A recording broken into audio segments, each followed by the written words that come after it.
मेरे प्रिय छात्र छात्राओं, आज हम कक्षा 10वीं के सामाजिक विज्ञान विषय में अध्याय 9 स्वतंत्रता संबंधित आंदोलन और प्रमुख क्रांतिकारी और उस आंदोलन में प्रमुख क्रांतिकारियों ने क्या भूमिका निभाई उसके बारे में हम आपको जानकारी देंगे।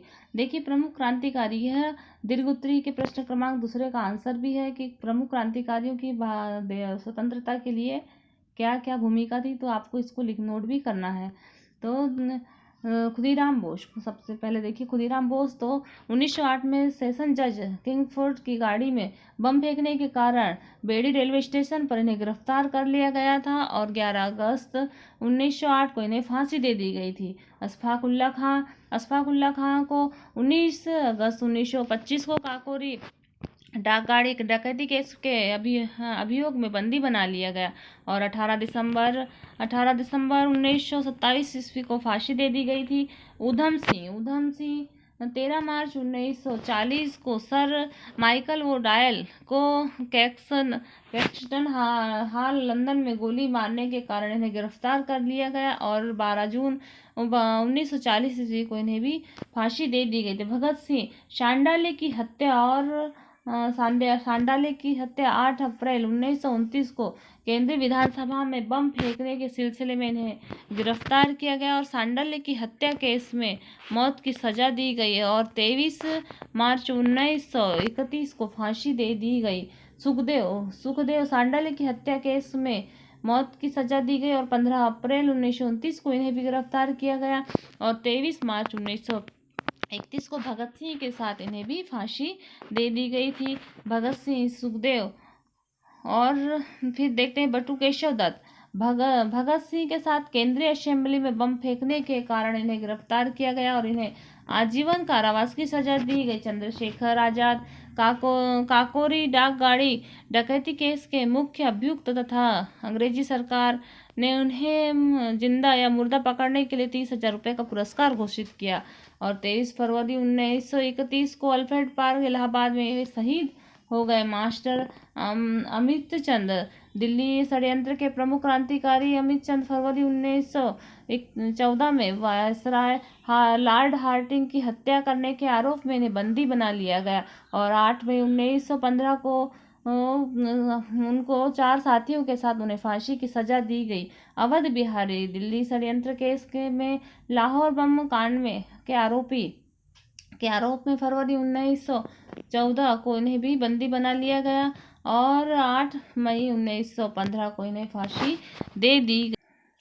मदन लाल ठिंगरा 1 जुलाई 1909 में कर्नल विलियम्स और कर्नल बाल्की की हत्या करने के कारण इन्हें गिरफ्तार कर लिया और 16 अगस्त 1919 को इन्हें फांसी दे दी गई। दामोदर चापेकर 22 जून 1897 को प्लेग कमिश्नर और लेफ्टिनेंट एयर्स हत्या सिलसिले में अपने भाइयों के साथ गिरफ्तार हुए और 18 अप्रैल 1898 ईस्वी को फांसी के तख्ते पर चढ़ गए और उनके भाई बालकृष्ण चापेकर को 12 मई 1899 को तथा वासुदेव चापेकर को 8 मई 1999 को फांसी पर लटकाया गया। राजगुरु तो 17 दिसंबर 1928 को सॉन्डर्स की हत्या में भाग लेने के कारण 30 दिसंबर 1929 को पूना में एक मोटर गैरेज में गिरफ्तार हुए और 23 मार्च 1931 को केंद्रीय असेंबली में सुखदेव, भगत सिंह और राजगुरु तीनों को एक साथ फांसी दे दी गई थी। इस प्रकार वासुदेव पलंत फड़के यह एक सशस्त्र सेना बनाकर ब्रिटिश सरकार का विरोध करने के कारण 21 जुलाई 1879 को इन्हें गिरफ्तार किया गया। कालापानी की सजा के सिलसिले में अदन में आमरण अनशन करके 17 फरवरी 1883 को उन्होंने प्राण त्याग दिया। करतावर सिंह सराबा गदर पार्टी के सक्रिय कार्यकर्ता और लाहौर सैनिक षड्यंत्र के नेता के हैसियत से इन्हें गिरफ्तार किया गया और 16 नवंबर 1915 को फांसी के तख्ते पर झुला दिए गए। फिर राजेंद्र लाहौरी दक्षिणेश्वर बम कांड तथा काकोरी डाकगाड़ी डकैती कांड के सिलसिले में गिरफ्तार हुए। 17 दिसंबर 1927 को गोंडा के जेल में इन्हें फांसी दे दी गई। इसी प्रकार से आता है अनंत कानहरे नासिक के जैक्सन हत्याकांड के अभियुक्त होने के कारण इन्हें बंदी बना लिया गया और 19 अप्रैल 1910 को उन्हें फांसी दे दी गई। सुभाष चंद्र बोस 21 अक्टूबर 1943 को सिंगापुर में आज़ाद भारत के अस्थायी सरकार की स्थापना की घोषणा की तथा जापानी सेना की सहायता से अंडमान निकोबार द्वीप समूह पर अधिकार करते हुए 1944 ईस्वी में भारतीय सीमा के इम्फाल क्षेत्र में प्रवेश किया और 18 अगस्त 1945 को वायु दुर्घटना में इनकी मृत्यु हो गई, परंतु इस दुर्घटना को अभी तक कोई प्रमाणित नहीं किया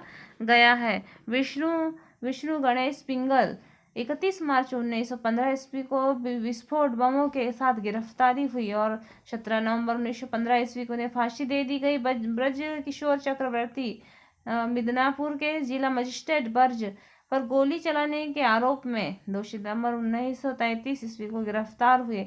26 अक्टूबर 1934 ईस्वी को फांसी पर उन्हें लटका दिया गया और कुशाल 43 ईस्वी को उन्हें फांसी दे दी गई। अशीद भट्टाचार्य 13 मार्च 1933 को हबीबगंज में हुई डाक डकैती तथा हत्या के अन्य मामले के सिलसिले में गिरफ्तार किए गए और 2 जुलाई 1934 ईस्वी को सिलहट जेल में उन्हें फांसी दे दी गई। जगन्नाथ शिंदे सोलापुर थाने पर हुए हमले का अभियोग चलाकर उन्हें बंदी बनाया गया और 12 जनवरी 1931 को उन्हें भी फांसी दे दी गई। हरकिशन 23 दिसंबर 1930 को पंजाब के गवर्नर पर गोली चलाने के आरोप में गिरफ्तार किया गया। 9 जून 1931 को उन्हें फांसी दे दी गई। सूर्य सेन 18 दिसंबर 1930 को चटगांव स्थित ब्रिटिश शस्त्रागार पर आक्रमण में भाग लेने के कारण इन्हें गिरफ्तार किया गया और 11 जनवरी 1931 को उन्हें फांसी दे दी गई। लाला लाजपत राय 17 नवंबर 1928 को साइमन कमीशन का विरोध करते हुए पुलिस के द्वारा पार्श्विक लाठी प्रहारों के शिकार हुए और लाठी के प्रहार के कारण इनके 1 माह के बाद में इनका देहांत हो गया। इस प्रकार से प्रमुख क्रांतिकारियों ने स्वतंत्रता के लड़ाई में भाग लिया और इसी प्रकार यह हमने क्रांतिकारियों के बारे में अध्ययन किया। अब अगले पार्ट में हम सुभाष चंद्र बोस और उनके आज़ाद हिंद फौज के बारे में हम आपको विस्तार से अध्ययन करवाएंगे, इसलिए आप लगातार इन वीडियो को प्राप्त कीजिए और अध्ययन कीजिए। धन्यवाद।